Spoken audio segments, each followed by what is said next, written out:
The flashing red and blue lights in the rearview mirror were completely unprovoked.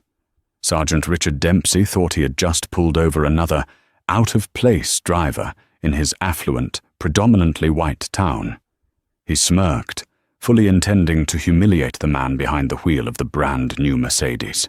He mocked the driver's claims of being a lawyer, laughing at his expensive suit and degree. But Officer Dempsey was about to learn a career-ending lesson. The man he was illegally detaining was the newly sworn-in State Attorney General. The clock on the dashboard of the midnight blue Mercedes S-Class read 11:42 p.m. William Hayes let out a long, slow breath, rolling his broad shoulders against the pristine leather of the driver's seat. It had been a grueling 72 hours. At 48 years old, William had just reached the pinnacle of his 2-decade-long career in public service. After years of prosecuting corrupt officials, fighting against systemic injustice in the lower courts, and serving as a relentless district attorney, he had just been sworn in as the State Attorney General. The transition had been a whirlwind of press conferences, endless bureaucratic meetings, and a mountain of backlogged case files left by his predecessor. Tonight, all William wanted was the quiet sanctuary of his own home. He was driving through the town of Crestview, a notoriously wealthy, manicured suburb that bordered the state capital. Crestview was the kind of town where the property taxes were exorbitant, the neighborhood watch was overly zealous, and the local police department operated like a private security force for the country club elite. William knew Crestview's reputation well. During his time as a civil rights litigator earlier in his career, he had received multiple complaints about the Crestview Police Department's habit of racially profiling drivers who passed through their pristine streets. The streetlights cast rhythmic, sweeping shadows across William's face as he drove strictly at the speed limit, 35 miles per hour. He was wearing a charcoal, custom-tailored suit, though his tie was loosened and his collar unbuttoned. Beside him on the passenger seat sat a heavy, scuffed leather briefcase, bulging with confidential state documents. William was a mile away from the interstate on-ramp when the shadows behind him were suddenly violently fractured by the strobe of police lights. Red and blue violently illuminated the interior of the Mercedes. William glanced in his rearview mirror. A Crestview police cruiser was riding his bumper, aggressively close. William didn't panic. He didn't swerve. A cold, familiar numbness washed over him. It was a feeling he had known since he was a teenager, driving his mother's beat-up sedan in the city. No matter how many degrees he held, no matter how much authority he wielded in the courtroom, in the dead of night, illuminated by the harsh glare of police sirens, he was stripped of his titles. He was just a black man in a very expensive car in a neighborhood where some people believed he didn't belong.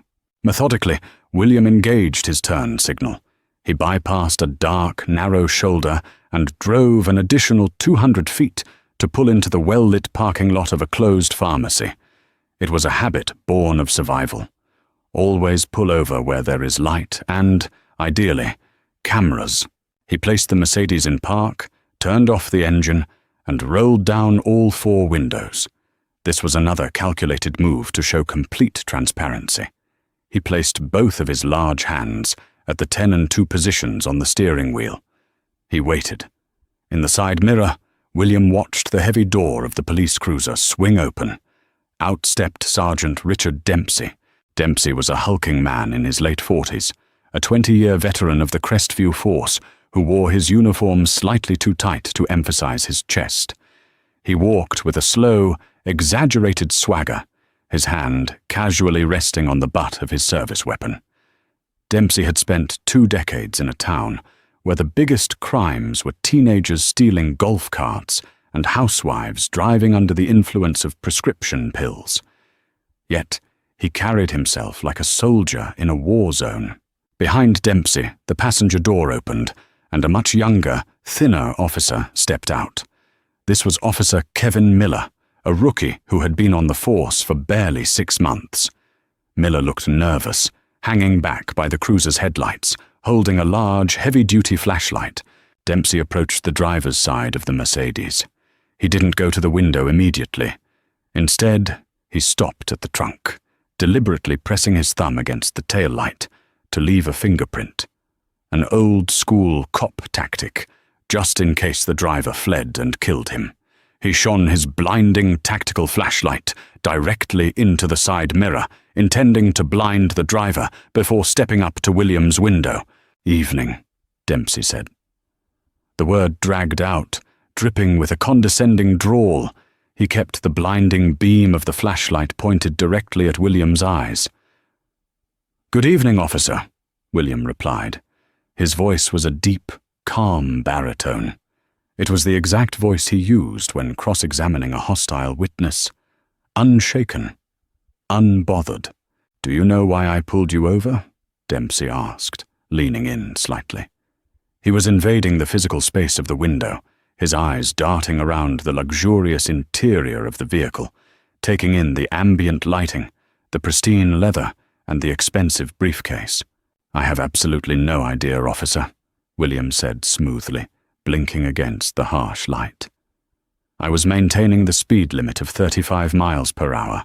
My registration is current, and all my lights are functioning. Perhaps you could illuminate me." Dempsey let out a short, humorless chuckle. He didn't like the vocabulary. He didn't like the tone. Most drivers, especially minorities pulled over in Crestview, were stammering, nervous, or immediately defensive. William was sitting there, as if he were holding court. "You failed to maintain your lane," Dempsey lied without missing a beat.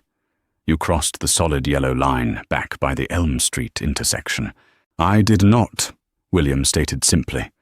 It wasn't an argument, it was a statement of objective fact. "I maintained a steady lane, but if you feel a citation is necessary, I will gladly accept it and address it in court." Dempsey's jaw tightened. "License, registration, and proof of insurance." "My wallet is in my inside left suit jacket pocket," William narrated his movements clearly and slowly. "My registration and insurance are in the glove compartment. I am going to reach for my wallet first. Just get the ID, buddy, and let's not make any sudden moves," Dempsey sneered, his hand gripping his duty belt. William slowly reached into his jacket and retrieved his leather wallet. He pulled out his standard state driver's license. He had not yet received his newly minted Attorney General credentials, which were still being processed by the State Security Office, but his standard license was perfectly valid. He handed it to Dempsey. Dempsey snatched it out of his hand, shining the flashlight onto the plastic card. He read the name. William Hayes. "Hayes," Dempsey muttered. He looked from the ID to William, then back to the ID. "This your car, William?" "It is," William replied. "A brand new S-Class," Dempsey noted, his voice laced with heavy skepticism. "This runs what, 130 grand? You must have a pretty good job, William. What is it you do?" "I work for the state," William answered neutrally. He wasn't going to play his hand yet. He wanted to see exactly how far Dempsey was willing to take this violation of protocol. "The state?" Dempsey let out a loud, barking laugh. "What, you drive a bus? Or are you a chauffeur? Because usually, when I see a guy like you in a car like this, he's either driving his boss around, or he borrowed it without asking." William's grip on the steering wheel tightened just a fraction of an inch, the leather creaking softly under his knuckles. The racial implication was entirely unveiled. "I can assure you, officer, the vehicle belongs to me. If you run the plates, you will see it is registered in my name," William said, his voice dropping an octave, carrying the lethal chill of a coming storm. Dempsey didn't like the chill in William's voice. Cops like Dempsey thrived on fear. They fed on the anxiety of the people they subjugated. When a citizen refused to be intimidated, it felt like an attack on Dempsey's very identity. Dempsey tapped the driver's license against his chin. "You know, William, There's been a string of burglaries in the upscale neighborhoods around here. High-end electronics, jewelry, and you're out here, driving through a town you don't live in, at midnight. I am traveling home from my office in the capital, William said, his eyes locking onto Dempsey's. Is it a crime in Crestview to utilize public roads after sunset? Don't get smart with me, boy, Dempsey snapped, the word boy cracking like a whip in the cold night air. William went completely still. In his mind, a very precise, very unforgiving file was being opened. Sergeant Richard Dempsey was no longer just an annoyance. He was a liability to the badge he wore. And William was the chief law enforcement officer of the entire state. "Officer," William said, his tone dangerously polite, "I highly recommend you maintain a professional demeanor." "Step out of the car," Dempsey ordered immediately, taking a step back and unhooking the safety strap on his holster. From the back of the cruiser, the young rookie, Miller, jogged forward. "Sarge, everything okay?" Miller asked, his voice cracking slightly. "Get over to the passenger side, Miller. Keep an eye on him," Dempsey barked. "I told you to step out of the vehicle, William. Under Pennsylvania versus Mims, you do have the authority to order me out of the vehicle during a lawful traffic stop," William recited flawlessly, referencing the Supreme Court case. "However, I will note for the record that this stop is predicated on a fabricated traffic violation, and your subsequent line of questioning implies a baseless investigatory detention entirely devoid of reasonable, articulable suspicion." Dempsey paused, his eyes narrowing. The legal jargon hit him like a physical blow, momentarily short-circuiting his aggression. "What the hell are you babbling about?" William smoothly opened his door and stepped out into the night air. Standing at 6'2", he was taller than Dempsey, and in his impeccably tailored suit, he cut an imposing figure. He calmly closed the car door behind him and crossed his arms over his chest. "I am not babbling, Sergeant.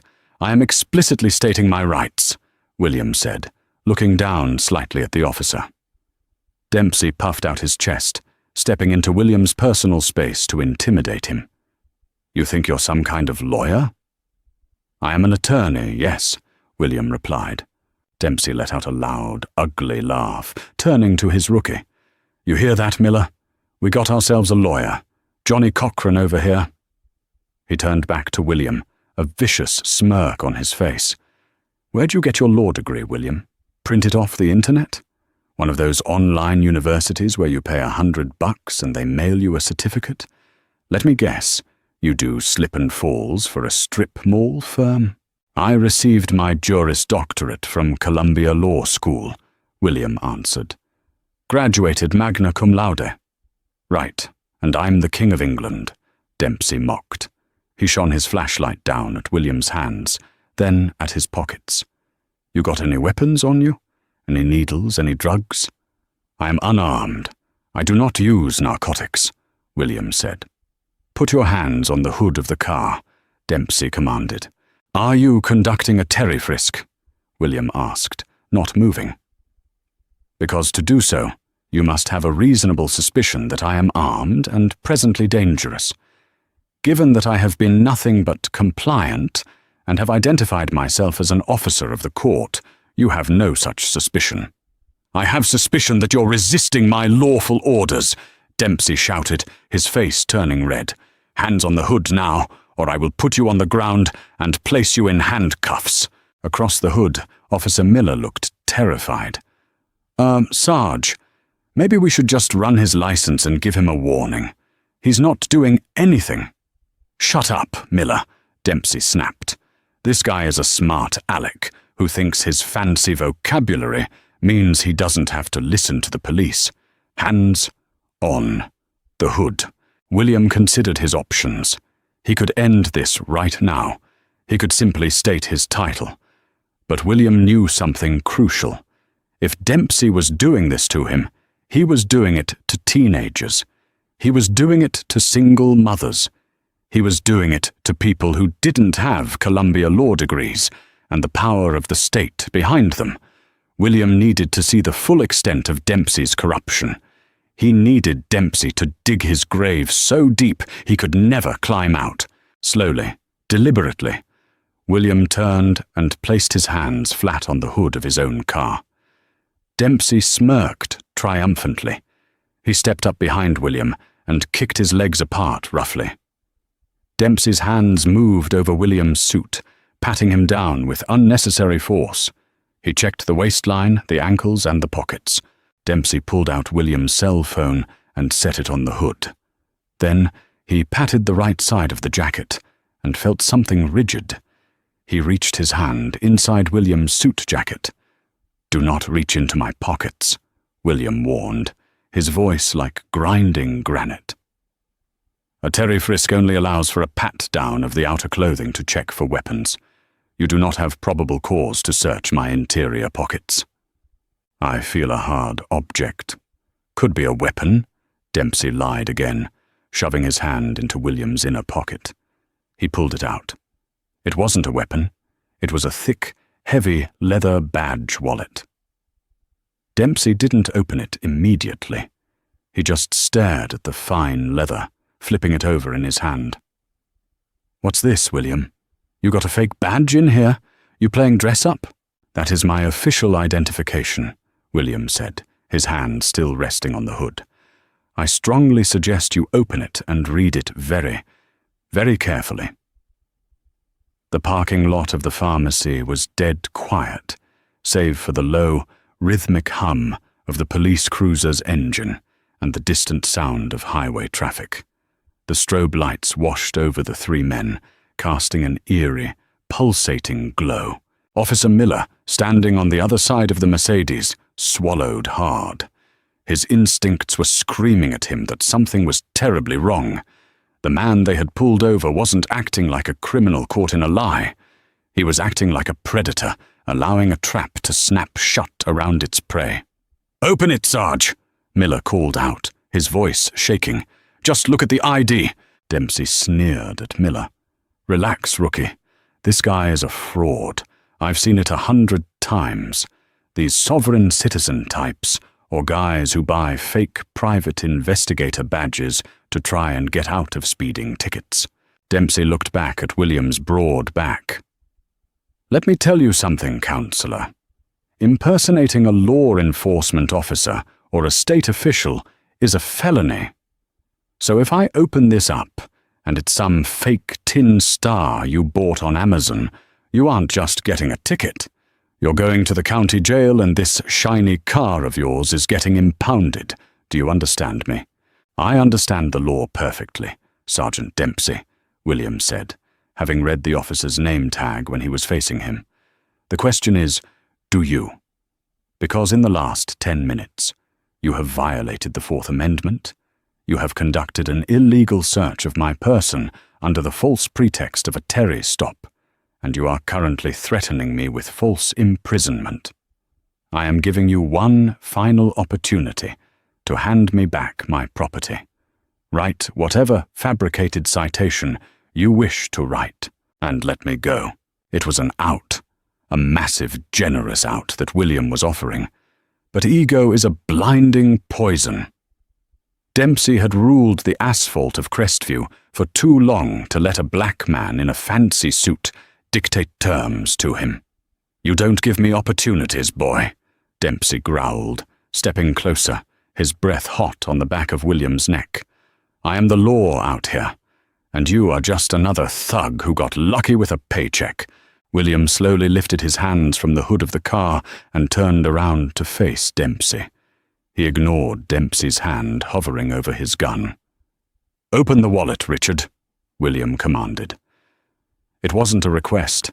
The booming authority in William's voice was the exact tone he used to command a courtroom, a tone that had caused hardened cartel bosses and corrupt politicians to sweat on the witness stand. Dempsey blinked, momentarily taken aback by the sheer, unadulterated power radiating from the man. For a fraction of a second, doubt crept into Dempsey's mind. He looked down at the heavy leather wallet in his left hand. It felt expensive. The stitching was flawless. Slowly, Dempsey flipped it open, zipped it, The first thing that caught the flashing police lights was the gold. It was a heavy, brilliantly polished shield, far larger and more intricate than a standard police badge. The state seal was emblazoned perfectly in the center, surrounded by deeply engraved, unmistakable black lettering. Below the badge, behind a clear plastic window, was a newly minted, high-security state identification card. It bore William's stern face, and beneath his photo, printed in bold, undeniable text, were the words that would end Richard Dempsey's career. William Hayes. Attorney General State Department of Justice Dempsey stopped breathing. The silence that fell between them was absolute. The cicadas in the nearby trees seemed to stop chirping. The wind died down. The only sound was the heavy thud of Dempsey's heart hammering against his ribs. His eyes darted from the gold shield to the ID card, desperately looking for a typo, a watermark error, anything that would indicate it was a forgery. But it was flawless. It bore the holographic seal of the governor's office. "Sarge," Officer Miller called out nervously from the passenger side. "Sarge, what does it say? Who is he?" Dempsey couldn't speak. His throat had constricted, dry as sand. The arrogant sneer had completely melted off his face, replaced by a slack-jawed expression of pure, unadulterated terror. The color drained from his cheeks, leaving him looking sickly pale in the flashing blue lights. He slowly looked up from the wallet, his eyes meeting William's. William stood perfectly still, his posture impeccable. The quiet, polite demeanor he had maintained since the beginning of the stop was gone. In its place was the cold, calculating presence of the state's highest-ranking law enforcement official. "You were asking about my law degree, Sergeant," William said, his voice quiet but echoing like thunder in Dempsey's ears. "I did indeed graduate from Columbia. And my current job, the one you assumed involved driving someone else's car, involves overseeing every single police department, district attorney, and law enforcement agency in this state, including the Crestview Police Department." Dempsey opened his mouth to speak, but only a pathetic, raspy squeak came out. His hand trembled, making the gold shield in the wallet catch the light and flash in his eyes. William took a single step forward.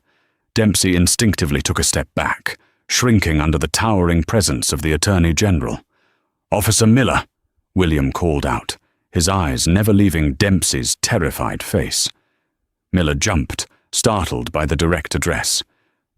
Yes, sir? Come here and look at this identification, officer," William instructed.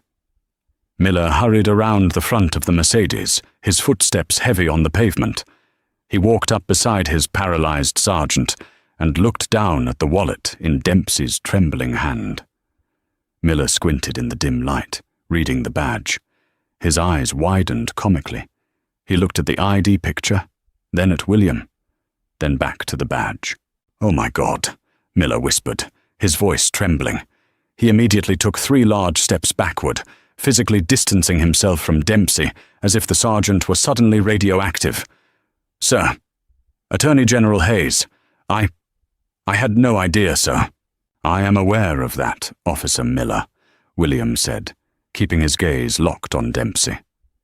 "Your sergeant here decided to initiate a traffic stop without probable cause. He then lied about a traffic violation, illegally detained me, verbally abused me with racially charged language, and conducted an illegal search of my person, all while you stood by and watched." Miller looked like he was about to vomit. "Sir, I'm just a rookie. He's my training officer." "I know," William said smoothly. "Which is why you are currently in a position to salvage your own career, depending entirely on what happens in the next 5 minutes." William finally reached out and smoothly plucked his wallet from Dempsey's loose, shaking grip. He tucked it back into his breast pocket. "Sergeant Dempsey," William said, saying the name like it was a disease. "You asked me earlier if I knew why you pulled me over. I believe I have the answer now." Sergeant Richard Dempsey's world was crumbling in real time. The humid night air suddenly felt thick, suffocating, as if all the oxygen had been vacuumed out of the deserted pharmacy parking lot. The flashing strobe of the red and blue lights, usually a symbol of his absolute authority, now felt like the harsh glare of an interrogation room. Dempsey tried to speak, but his tongue felt like a block of lead. "Sir, Attorney General Hayes," he stammered, his voice an octave higher than it had been a moment ago. This is a massive misunderstanding, a terrible misunderstanding. I thought you matched the description of a suspect we've been looking for." "A suspect?" William Hayes repeated, his voice dangerously calm. He didn't raise his voice. He didn't need to. "A suspect in a string of high-end burglaries, as you claimed earlier. Describe this suspect to me, Sergeant. What was the height, the weight, the vehicle make and model? And do not lie to me, because tomorrow morning I will have my deputies audit every dispatch log and BOLO alert issued by your department in the last 90 days. Dempsey swallowed, a drop of cold sweat tracing a path down his thick neck. He was a black male, sir, driving a luxury sedan. So your articulable, reasonable suspicion for pulling me over, detaining me, and threatening me with felony charges was that I am a black man in a Mercedes, William stated, stripping away the thin veneer of police jargon to expose the raw, undeniable racism beneath. You didn't see me cross the yellow line. You didn't smell drugs. You saw a black man in a $130,000 car, and your immediate assumption was that I was either a criminal, a chauffeur, or a fraud. Dempsey held up his hands in a placating gesture, completely abandoning his tough guy persona. "No, sir. Not at all. We have to be thorough out here in Crestview. We have a duty to the residents. It was just a routine check. Professional courtesy, right? Cop to cop?" William's eyes narrowed into terrifying slits. "Do not ever equate yourself to me, Sergeant, and do not insult my intelligence by calling this a routine check. You remind me of a case I prosecuted back in 2018. A dirty detective named Gregory Matthews in the 6th Precinct. He also thought a badge shielded him from federal civil rights laws. He used the exact same thoroughness excuse when he was caught planting evidence. Matthews is currently serving 8 years in a federal penitentiary. Do you know who put him there, Richard?" Dempsey's knees physically wobbled. He knew the Matthews case. Every cop in the state knew it. It was the case that had made William Hayes famous, earning him the nickname the Iron Prosecutor. "You did, sir," Dempsey whispered, his spirit entirely broken. "Exactly," William said. He turned his attention to the young rookie standing by the cruiser's bumper. "Officer Miller." Miller snapped to attention, looking like a deer in headlights. "Yes, Attorney General." "Is your Axon body camera currently recording?" William asked. Miller looked down at his chest. The small black device had a glowing red ring around the lens. "Yes, sir. It's been recording since we initiated the stop.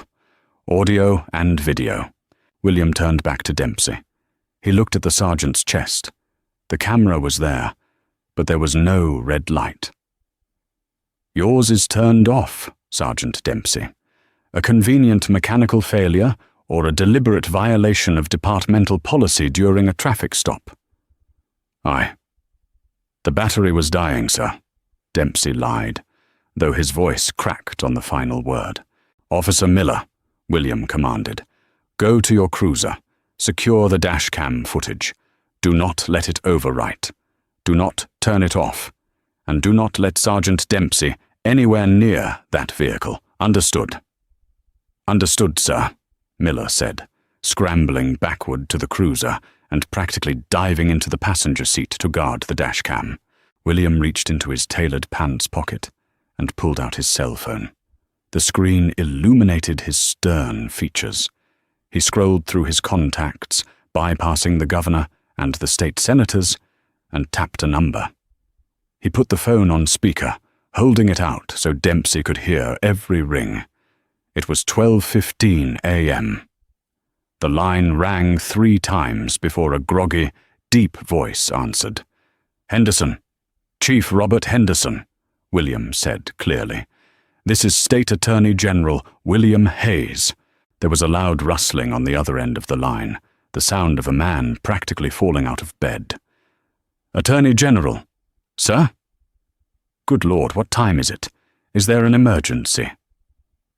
"There is a significant situation, Robert," William said, keeping his eyes locked on the sweating, pale face of Sergeant Dempsey. "I am currently standing in the closed pharmacy parking lot on Elm Street, right here in Crestview. I am being detained by 2 of your officers." "Detained?" Chief Henderson's voice shot up in panic. "Sir, you've been detained by my men? For what?" "That is exactly the question I've been asking Sergeant Richard Dempsey," William replied. "He pulled me over under the fabricated pretense of a lane violation. He then mocked my profession, demanded I step out of the vehicle without lawful justification, illegally patted me down, and threatened me with jail time. I believe he was fully prepared to arrest me until he illegally searched my breast pocket and found my Attorney General badge." A heavy, suffocating silence fell over the phone line. When Chief Henderson finally spoke, he sounded breathless. "Sir, please tell me you are joking." "I do not joke about the 4th Amendment, Chief," William said coldly. "And I certainly do not joke about your officers treating the citizens of this state like second-class subjects. I want you down here. Now. I am leaving my house this second, sir. 5 minutes. Please, Attorney General Hayes, just hold tight. I will handle this." The line clicked dead. William lowered his phone and slid it back into his pocket. He looked at Dempsey, who was now visibly trembling, his chest heaving as he gasped for air. The arrogant predator from 10 minutes ago had been completely erased, replaced by a terrified man realizing his career, his pension, and his freedom were disintegrating before his eyes. "Sir, please," Dempsey begged, taking a step forward. "I have 20 years on the force. I have a wife. I have 2 kids in college. If I lose this job, I lose my pension. I lose everything. It was a mistake. Just let me write you a warning, and we can all go home. Please, sir." "You should have thought of your family before you violated your oath, Dempsey," William replied, his voice devoid of any sympathy. "Did you think about the families of the young men you've terrorized on this stretch of road? Did you think about their futures when you slapped handcuffs on them for driving through your town?" William turned his back on the pleading officer, walking calmly toward the passenger side of his Mercedes. He opened the door and reached inside, grasping the handle of his scuffed leather briefcase. He hoisted it out, placed it gently on the roof of his car, and snapped the brass locks open. "You see, Richard," William said without looking up, rummaging through the neat stacks of legal documents. "Tonight wasn't just a random encounter. It's funny how fate works, isn't it?" Dempsey frowned, confusion mixing with his terror. What do you mean, sir?" 4 minutes later, the screech of tires shattered the suburban quiet. An unmarked black Ford Explorer vaulted over the curb of the pharmacy parking lot, coming to a violent halt behind the police cruiser. The driver's door flew open, and Chief Robert Henderson scrambled out. Henderson was a man in his late 50s who usually prided himself on his immaculate public appearance. Tonight, he was a mess. He was wearing pajama pants tucked into unlaced combat boots, with a Crestview PD windbreaker thrown haphazardly over a white undershirt. He was red-faced, panting, and sweating profusely. He practically sprinted past Officer Miller, who was standing at rigid attention by the cruiser, and marched directly up to Sergeant Dempsey. Before Dempsey could even open his mouth to explain, Chief Henderson shoved him backward by the chest. "Shut your mouth, Dempsey!" Henderson roared, his voice echoing off the brick walls of the pharmacy. "Don't say a single damn word. Hand me your sidearm. Now." "Chief, please," Dempsey pleaded. "Your weapon, Richard," Henderson barked. With shaking hands, Dempsey unholstered his Glock 19 and handed it over. Handle first. Henderson snatched it, then pointed a trembling finger at the curb. "Go sit on the curb. Do not move. Do not speak." Dempsey, thoroughly broken, slumped over to the concrete curb and sat down, burying his face in his hands. Chief Henderson took a deep breath, trying to compose himself, and turned to face William Hayes. The Attorney General was leaning casually against the side of his Mercedes, his hands in his pockets, the open leather briefcase resting on the roof beside him. "Attorney General Hayes," Henderson said, his voice dropping to an incredibly respectful, almost begging tone. He walked forward, extending a hand. "Sir, I cannot begin to apologize for this. This is an absolute disgrace. I promise you, Sergeant Dempsey will be suspended without pay immediately, pending a full internal affairs investigation. He will be stripped of his badge." William did not take the chief's hand. He simply stared at it until Henderson awkwardly lowered it to his side. "An internal affairs investigation, Robert?" William asked, his tone mild but laced with razor-sharp intent.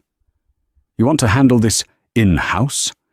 You think sweeping one bad apple under the rug is going to solve my problem with the Crestview Police Department?" Henderson blanched. "Sir, Dempsey is a rogue officer. He acted entirely outside of departmental policy." "Stop lying to me, Robert," William cut in, his voice cracking like a whip. He reached into his open briefcase and pulled out a thick, heavily tabbed manila folder. He tossed it onto the hood of his Mercedes. It landed with a heavy, authoritative thud. Henderson stared at the folder. "What is that, sir?" "For the last 14 months, William began, his voice taking on the rhythmic, commanding cadence of a prosecutor, laying out a closing argument. "Long before I was sworn in as Attorney General, I was operating as the lead district attorney for this district. During that time, my office began receiving a highly disproportionate number of complaints regarding racial profiling, illegal searches, and civil rights violations stemming from traffic stops in Crestview." Henderson's eyes widened. He looked from the folder to William, suddenly realizing the ground beneath him was crumbling.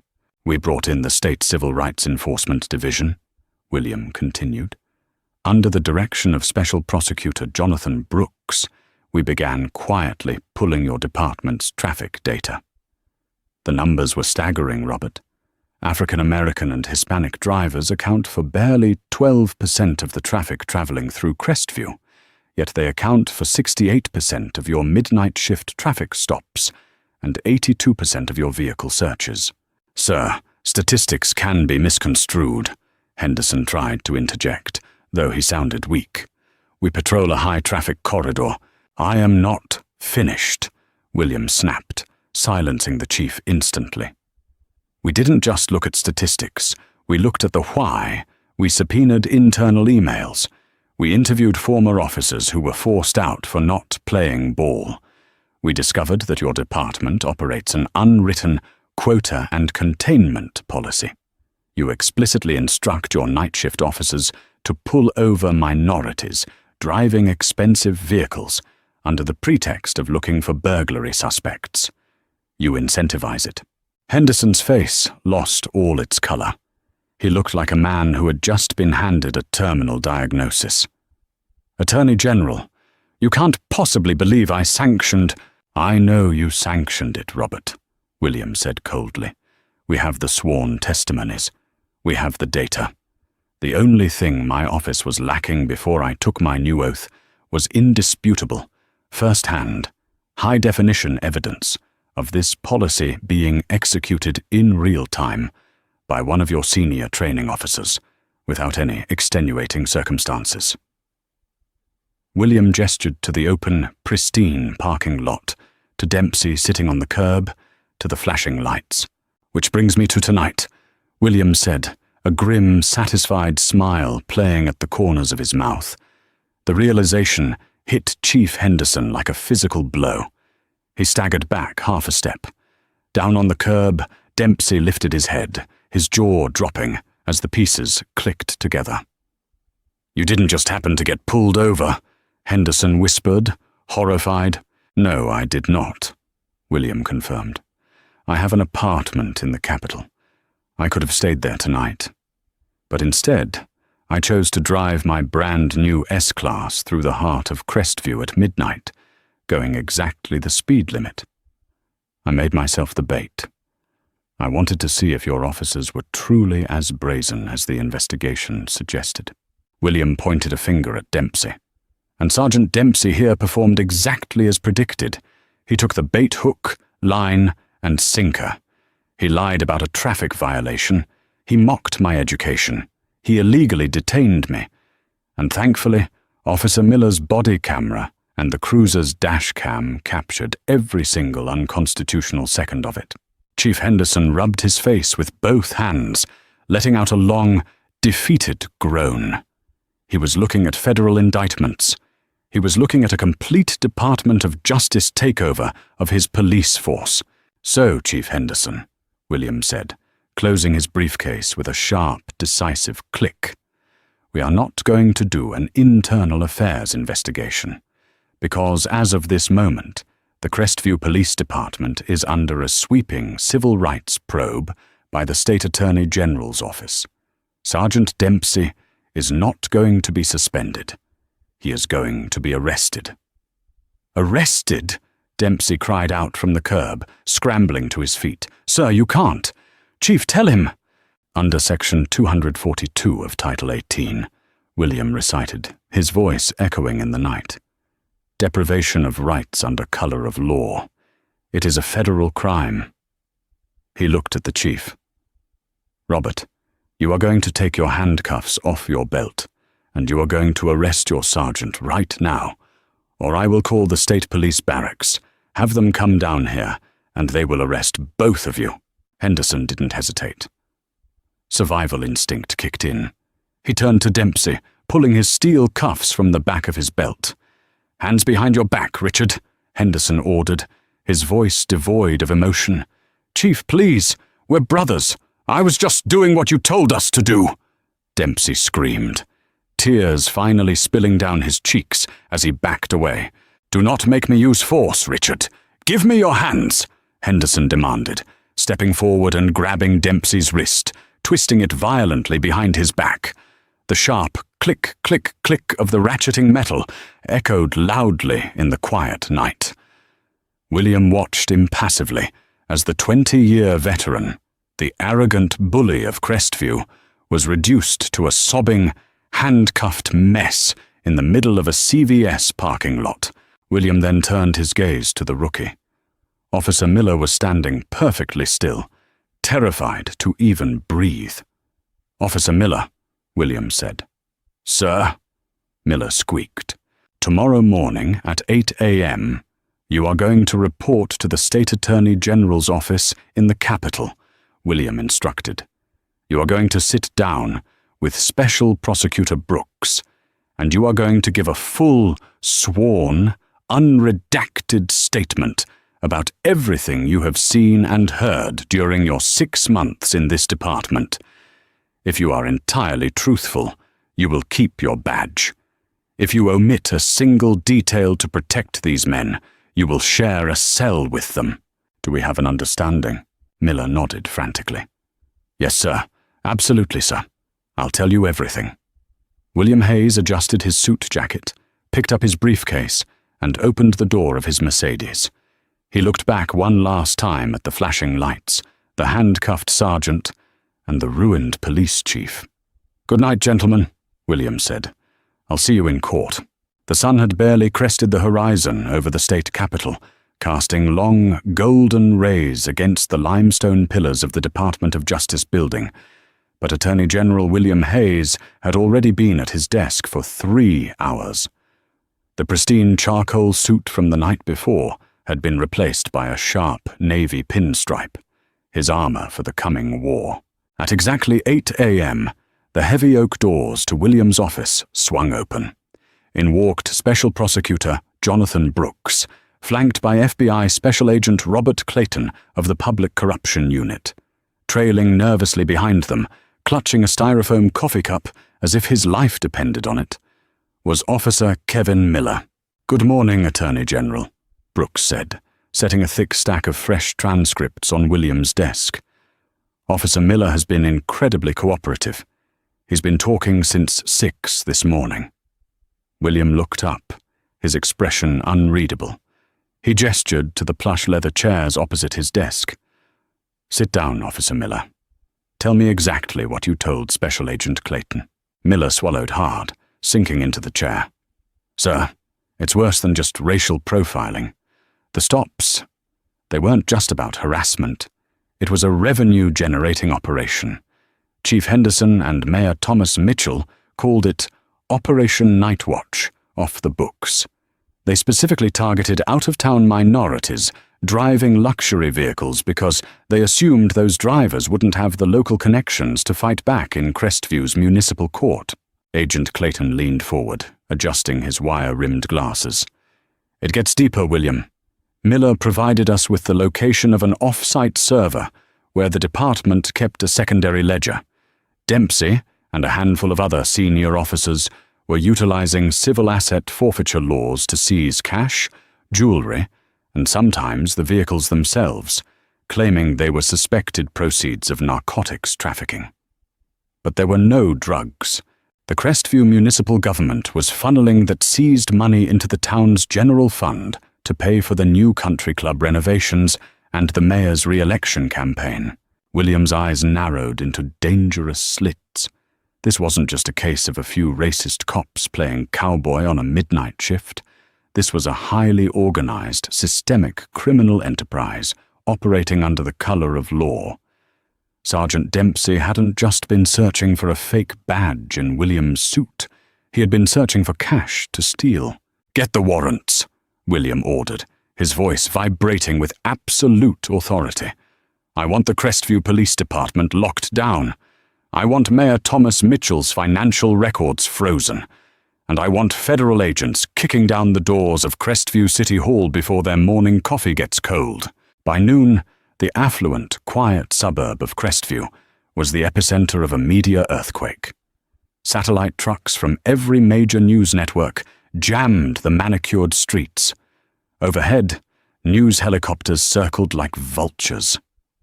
At 1 p.m., Attorney General William Hayes stepped up to the podium in the State Capitol Press briefing room. The blinding flash of hundreds of cameras illuminated the room as he adjusted the microphones. "Good afternoon," William began, his booming baritone demanding absolute silence. "Last night, I personally initiated an undercover integrity test within the jurisdiction of the Crestview Police Department. What that operation uncovered was a sickening, systemic rot that reaches the highest levels of the city's leadership.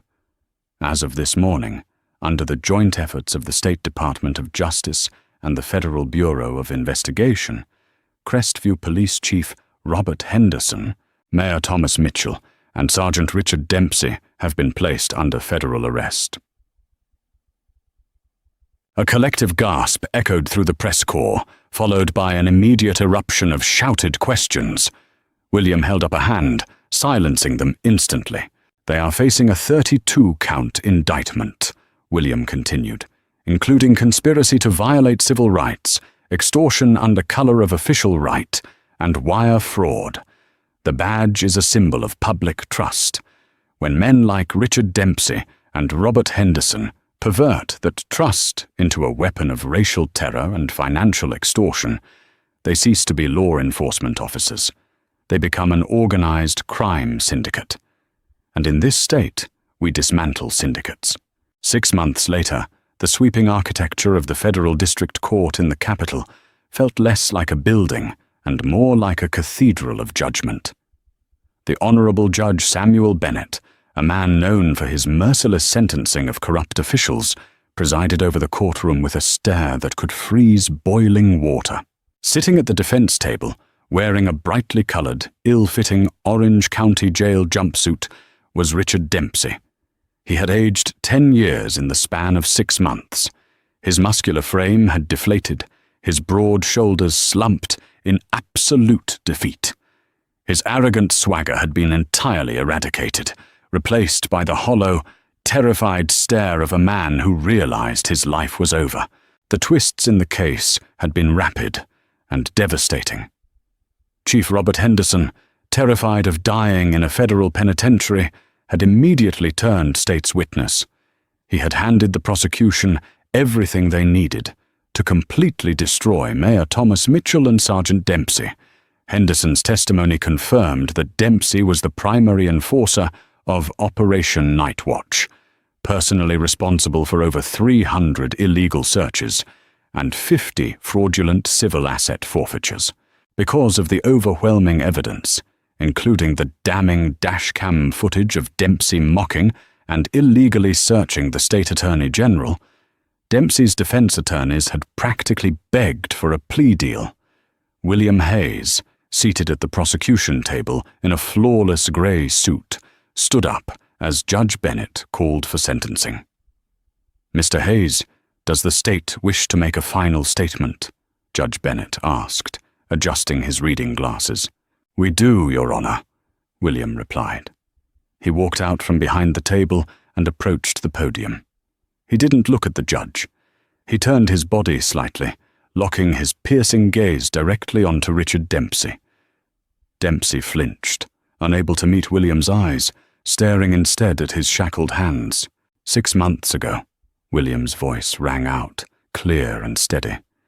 "The defendant pulled me over in the dead of night. He looked at my vehicle, he looked at the color of my skin, and he made a calculation. He calculated that I was vulnerable.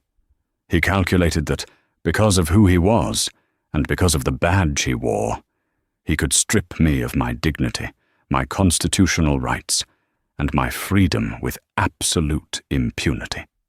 William paused, letting the silence hang heavy in the massive courtroom. "The defendant asked me where I got my law degree," William continued. "He mocked the very idea that a man who looked like me could hold a position of authority. But this case has never been about my title, Your Honor. It is about the hundreds of ordinary citizens who drove through Crestview and didn't have a badge of their own to protect them. The single mothers whose rent money was stolen under the guise of asset forfeiture. The young college students who were thrown against the hoods of their cars and terrorized simply for existing in a town that deemed them undesirable." "Dahohoso," William stepped away from the podium, stepping closer to the defense table. "Richard Dempsey believed he was the law," William said, his voice dropping to a terrifying, quiet intensity. "Today, he will find out what the law actually is." Judge Bennett nodded slowly. He looked down at Dempsey with profound disgust. "Mr. Dempsey, in my 30 years on the bench, I have rarely seen a more brazen, vile abuse of authority. You did not protect and serve. You hunted and exploited. I am accepting the prosecution's recommendation in full." Judge Bennett struck his gavel. "Richard Dempsey, you are hereby sentenced to 240 months, 20 years, in a federal penitentiary, without the possibility of parole.